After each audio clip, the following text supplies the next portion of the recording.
I got this YouTube comment that basically said, and you can read it here, but it's basically like, hey, you're earning a lot of money to just drive people around. And that comment made me pretty frustrated. And I got some answers. Hi, my name is Levi Spires, and this is the Tip You in the App Daily Drive. So in this episode, I'll definitely talk about that comment and some things that you and I can learn as gig workers, Uber drivers, etc. I'm also going to talk about my ride where I'm going to show you like the rides that you pick can definitely help you earn more tips. Then I've got some great comments and feedback from you guys where it's like one person wants to know how I average over $30 an hour. I'll answer that. And then what kind of driver profits the most for Uber. And then basically I want to respond to one New York City driver's comments about how much they make. And I'm really jealous. Okay, so I got this comment that basically said, shut up and drive. You make good money to just drive a car. And it made me really frustrated. Let me tell you why. Because I think we do so much more than just drive a car. There's so much more to what we do as gig workers. Specifically, like we spend most of our time trying to gamify or beat the apps. And that's the most frustrating thing about it. So for this criticism is like, all you do is drive a car. And it's like, no, I deal with drunk people and traffic and bad weather. And I'm fighting this app the entire time. So there's my initial response. But I just felt like responding and saying something like, well, all you do is type on a keyboard. All you do is sit in meetings, or all you do is hammer a nail. I don't know who this person is or what they do. And then I just so happened the last week or two, I can't remember when it was, I saw some YouTube shorts from the Chris Williamson podcast of Sam Sulek. And he was basically talking about hate and comments and how he deals with them. Now, I don't know Sam from here nor there. I've never really watched any of his content, but I was really impressed with the way he communicated. It's a communication format and style that I really want to deliver, not only on this show, but the way he communicated. I would like to do that with my passengers. I think it's a very good way to communicate without having a lot of emotion and things like that. And I'm a pretty emotional guy. So let me kind of run through some of the things that he talked about and give you some examples, and then kind of things that we can work on. So some of the feedback that he had for himself in this podcast was like, don't take the hate with the critique.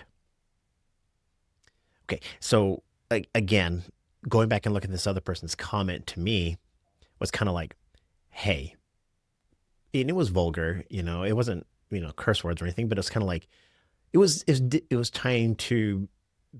anger directed at me, but there was some actually good feedback in there. So if I can take the hate, kind of peel that away and just look at the meat, the substance of the feedback, was kind of like, you're complaining and you do make money.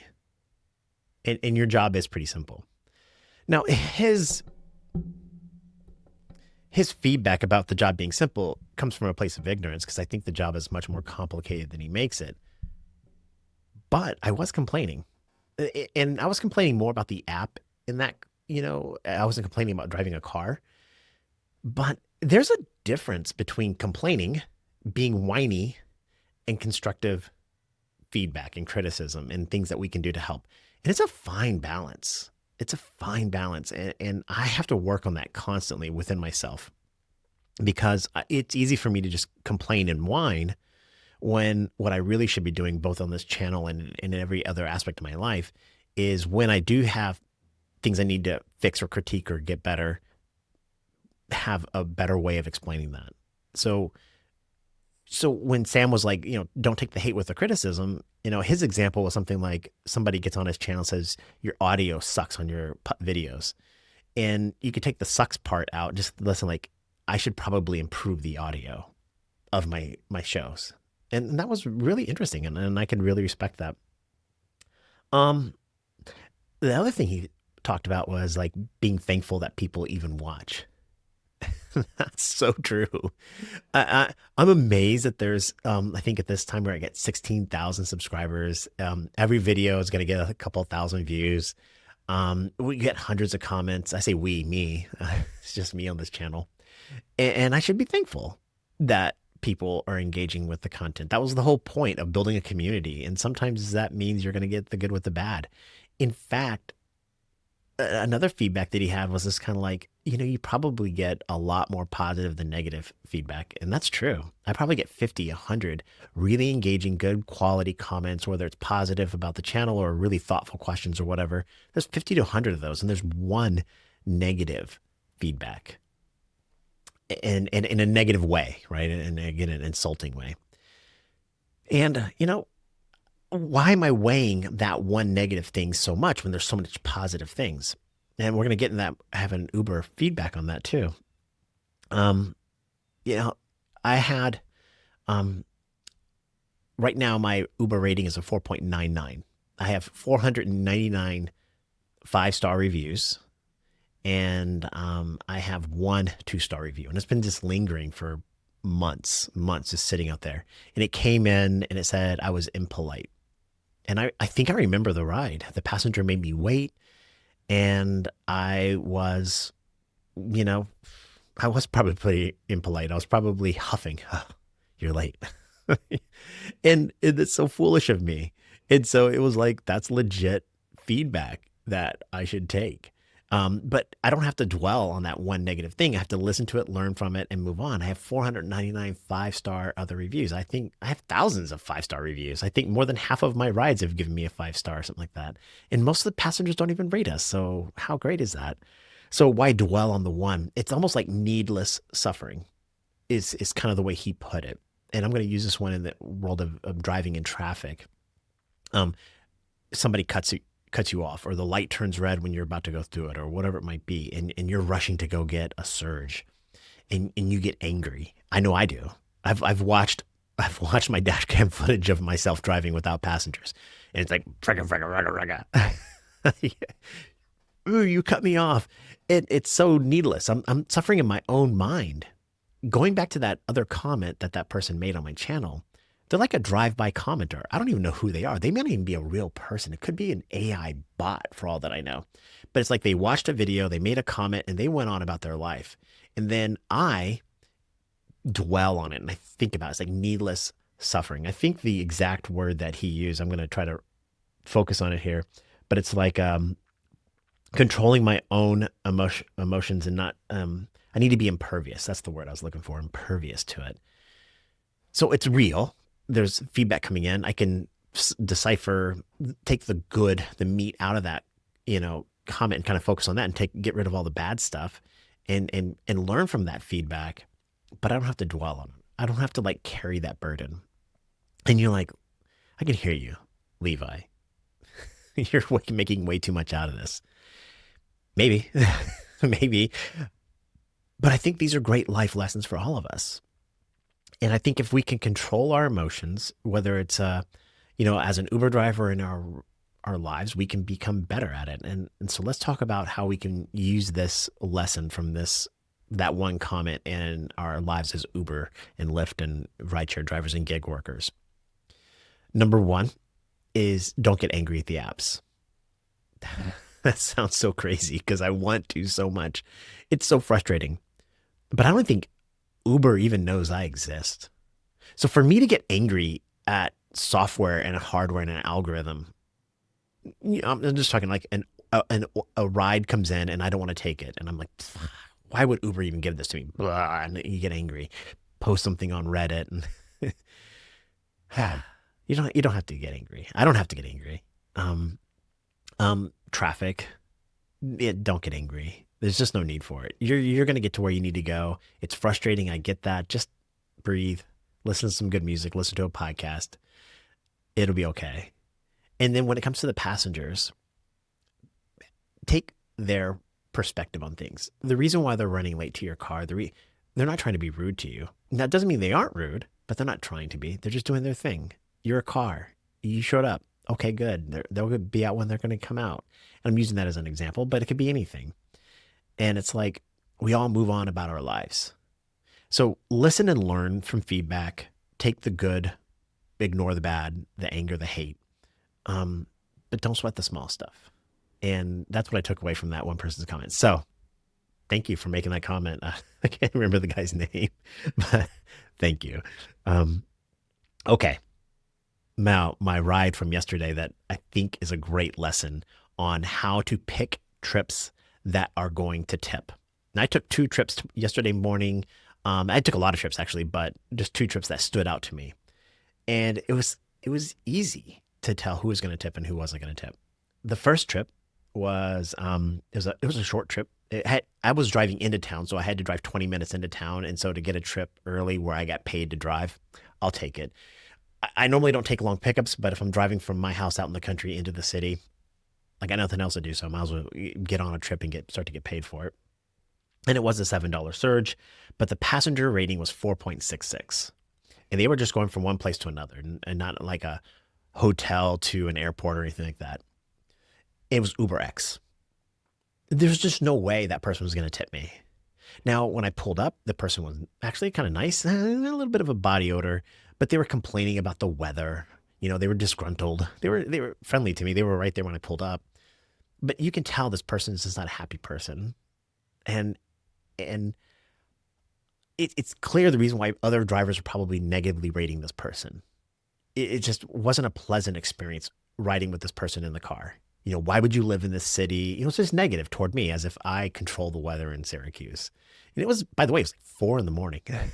you know, it was just dogging out my city of Syracuse as if anybody's forcing him to live here and complaining about the weather and, a little bit of a BO smell, smoker. He was a smoker. And, so I gave him a 4 star for the BO because I think if you're smelling in my car, because I had to clean the car out after he left, it was that kind of smell. But at 4.66, you could see why other drivers rate them negatively. Whereas let's talk about the other trip. This one was a comfort reserve. It was a very next trip. It was a comfort reserve, so nobody took it. It was basically a 15-minute trip. It was going to pay me $17. There you go. That's pretty good. But it was a 5 star passenger, verified. So you just go through all those scenarios, and I could say both trips paid me well, but I knew for a fact that comfort reserved to the airport from a hotel was going to tip. And they did. They were super pleasant and super nice. So a lot of times people ask me, Levi, do you negatively rate people because they don't tip? And I don't, because I don't know who's going to tip me and who's not going to tip me. But I know negative rated people that are 4.6, passengers that are negatively rated like that, are probably just people that aren't kind of tipping kind of people. It comes down to this one basic scenario. People that are, rude get negative ratings, and rude people don't tip. People who are nice, who are, they get 5 star ratings, but they tip.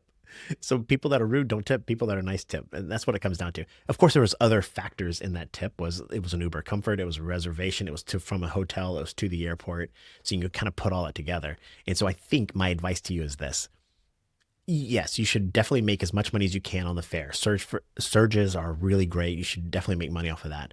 But there's no reason that you shouldn't be strategic in the tips or the trips that you take in order to try to earn more money in tips. Because it does work. I got a $9 tip on this trip, and it was easy. You just knew it was going to happen. $9 tip. So there you go. My ride of the day from yesterday and my advice. Do your best. Pick trips that you think will tip you. Okay, so we got some comments, and I want to go through them and see if I can answer the questions or respond to them. So Churn asked, how do I average $30 an hour in my market consistently, even for Uber Eats? Are New York rates better than other ones? He's in Chicago and he earns less.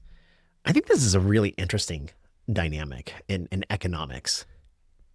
You'd think that Chicago or New York City, Los Angeles would make more, but we get paid based upon supply of orders, trips, food orders, or whatever it might be, or demand for those things, and then supply of drivers.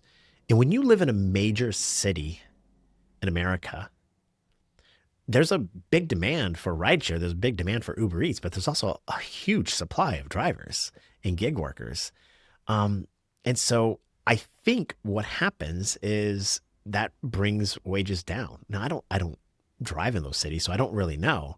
But people are always surprised why somebody in Cleveland or Syracuse or some other mid-sized small city might make more. But here's another reason why I think I make more than maybe he might. And I don't know. I don't know this person from here nor there. So, Churn, you can respond. But I try to drive when I think the rates are going to pay more. I, I've done Uber Eats from like 2 in the afternoon to 4 in the afternoon, and I made nothing. I probably made $15 an hour. There's no money in Uber Eats during that time. Whereas if I drive, between like 7 and 10 p.m. in a college town when the weather's bad, I'm going to make $40 an hour. And so you just have to drive when it's really busy, when I don't think a lot of drivers are going to be out. But I think on a bigger macro scale, even taking it out of Uber, I think a lot of people, good or bad, like to live in big cities. There's pros and cons to it. You can order, my son lives in Brooklyn. He can order Chinese Thai food at 4 a.m. and get it delivered to his house in 15 minutes. It's amazing. And you can't do that where I live in the middle of nowhere country. But there's also less people that do the gig that I do. And so that's the trade off. There's less orders, but there's less drivers. And it kind of works out a little bit in our favor as gig workers, especially in college towns. So Syracuse, Oswego, Binghamton, Cornell, Ithaca. There's a huge influx of students, and there's just not that many drivers. And so it works out a little bit for us in that favor. Whereas like NYU might be a college in lower Manhattan or wherever it is in Manhattan, that doesn't really affect the population of the city of Manhattan. If that makes any sense. And I'm just guessing. I don't know. Ultimately, I don't know why I make more or less than somebody else anywhere. Um, Zay Kuma. Z Kuma. Yeah, there you go. Z Kuma. Damn, that's such a good question. What kind of driver profits Uber the most? This is a fascinating, fascinating thing. What kind of driver profits Uber the most? You'd think, yeah, I think a lot of times a lot of Uber drivers take a lot of pride in actually hurting Uber to some extent. Like they made more, like Uber lost money with them as a driver. And I understand that. And I kind of come from that same mindset myself. But the reality is this: who do you think Uber wants as a driver? Who they make the most amount of money off of? And that goes with any business. Every business wants to have employees or contractors or whoever that they can make the most money from. Now, there's two ways to make money. You don't cost that much. So maybe, as a driver, you take a lot of cheap rides and you don't cost that much. And there's that side. But I think another thing that benefits Uber, who Uber wants as a driver, is a driver that is highly rated, that gives an amazing experience, that the passengers are really happy to be using the app, that they're not a problem. And that's also profitable for Uber. People will order more cars because they had a great experience with Levi as an Uber driver. Again, none of us know the algorithm, so I have no idea. Uber doesn't tell us any of this information, so I can only guess.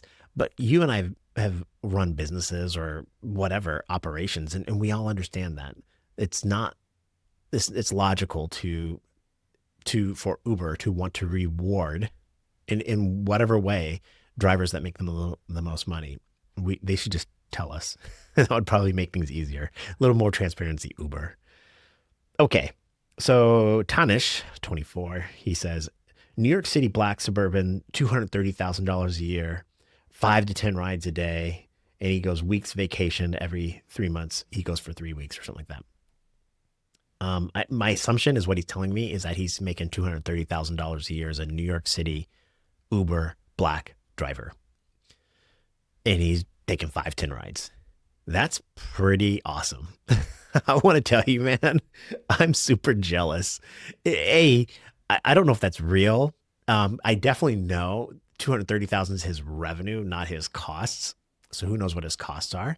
230,000 though, it's pretty awesome. let's say he's doing 70,000 miles or 60,000 miles a year. So he's making $4 per mile, give or take, right? Something like along those lines. But his cost has got to be pretty high. He's probably driving a Cadillac Escalade. And he says 4 to 10 rides per day, but is it like 4 to 10 rides in a window? Like how many hours is he putting into that? So his Cadillac Escalade has got to cost a lot more than my Tesla Model Y. But there's another thing that we just talked about, which is macroeconomics. What does it cost to live in New York City? you know, what does it cost to live there? I have a very cheap mortgage. I don't need to make that much money where I live. My son, again, he lives in Brooklyn. I think his apartment's like $3,000 a month. That's like 3 times the amount of money I pay for my house, which is 4 times larger than his apartment. So, and my house isn't appreciated in any value. It's not like I bought my house 20 years ago and it's worth a lot more. I don't live in a place where it's like growing in equity or anything like that. I could probably buy my house for what I paid for it 20 years ago. Um, and I'm not saying I have things solved and I have this whole thing figured out. I am impressed. 200 something $1,000. Kudos. That's pretty awesome. I would love to do Uber Black in New York City sometimes. I really would. And I've been following an Uber Black driver in Chicago who's killing it. $3,000 a week, $4,000 a week, and it's on TikTok, and it's so much fun to watch. So it does make me pretty jealous. But I'm pretty happy with my life. I do like driving Uber X. I like being in my Tesla. Excuse me. I like being in my Tesla, and yeah, I'd rather live here than in New York City. I don't need to make more money to live in New York City. If I can make more money living here, and I don't even have Uber Black. If I got a Cadillac Escalade, 99 out of 100 of my rides will still be, Uber X. You can't order Uber Black. You get comfort, maybe some XL rides, but almost all the rides will still be Uber X. So everything's different.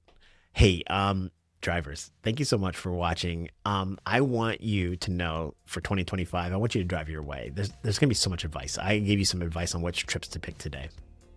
Take it like a grain of salt. It could be good, could be bad. Who knows? Listen to it though. There's good advice out there, but you are unique. Your car is unique. Your city, the times that you drive, everything is unique to you. Your needs are unique. So you got to do what you got to do for you. Don't feel bullied into doing what other drivers are trying to tell you to do. Listen to it, pay attention, try to learn from it, but do things the way you want to do it for you. I want you to be safe. I want you to be happy. I want you to earn as much money as you possibly can. I want you to enjoy the ride. But I want you to know that I am cheering for you. Thank you so much for watching. Be well. Bye.